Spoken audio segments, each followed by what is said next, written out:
Vamos al ejemplo de la Segunda Guerra Mundial y el Holocausto, que fue la matanza, Ujú. que fue el intento conseguido de exterminación de la judería europea, Ujú. mediante el cual se asesinaron a 6 millones de judíos.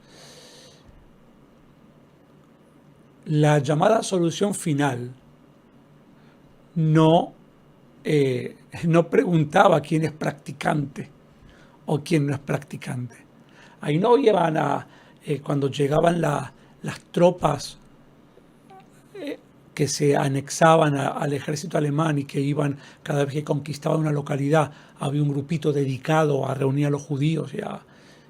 Esto en un principio, luego eso cambió con las cámaras de gas y eso, para matar a los judíos, ¿verdad? Reunirlos y matarlos en fosas, al borde de una fosa común.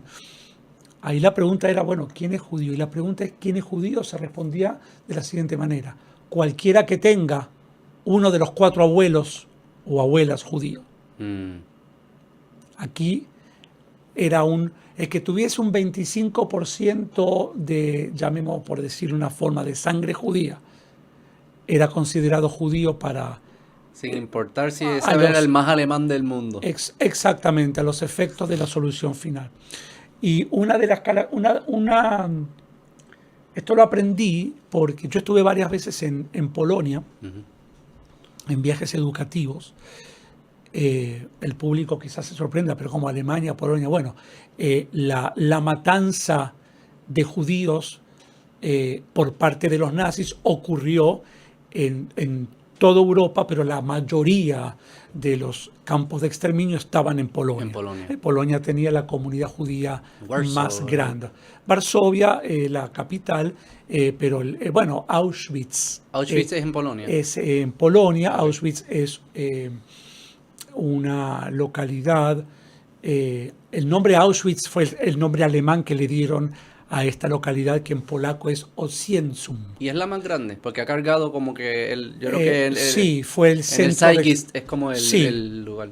sí, el complejo, porque había 3 Ok. Auschwitz, ¿verdad? Ok. Auschwitz-Birkenau. ¿Y usted fue para allá? ¿Fuiste para allá? Varias veces. Pero volviendo al tema, paseando por el área donde en aquel tiempo era el gueto de Varsovia, vemos una iglesia muy grande, una iglesia católica, una basílica. Eso no era una parroquia, era... y yo le pregunto a nuestro guía en aquel tiempo si esta... Y lo pregunté casi como una pregunta retórica, sabiendo que la respuesta iba a ser no. ¿Verdad que esta basílica no estaba en funcionamiento en tiempos del gueto? O sea, ahí adentro vivían judíos solamente. Los alemanes, los nazis encerraron a los judíos de Varsovia. En Varsovia vivían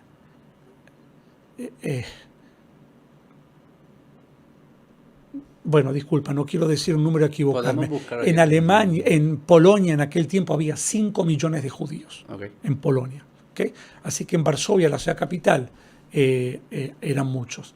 Y a todos ellos los reunieron en esta sección de la ciudad, que era muy grande, más grande que Condado, por ejemplo. Un sector grande. Y la pregunta era hacia ¿verdad que esta basílica no funcionaba? Y dice, no, sí funcionaba. Claro que funcionaba. Digo, ¿cómo? Me dice, bueno, es que recuérdate que entre las personas que cualificaban a la definición de judío, había personas que no practicaban el judaísmo. Había personas que tenían un abuelo judío, pero que todo lo demás eran católicos, por dar un ejemplo, y se criaron en la fe católica,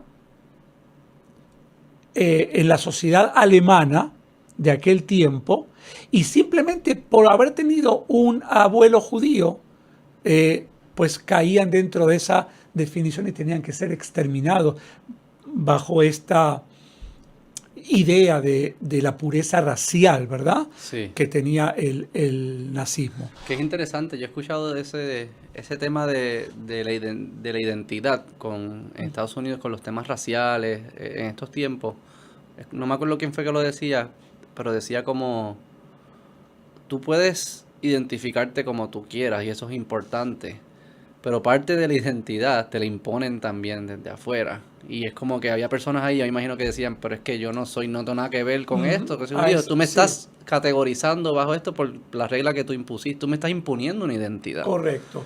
Gracias por ver ese clip. Si les gustó, suscríbete al canal y dale a la campanita. Así le avisamos cada vez que salga un contenido nuevo y nos ayudan a seguir creciendo el canal y tener estas conversaciones tan brutales.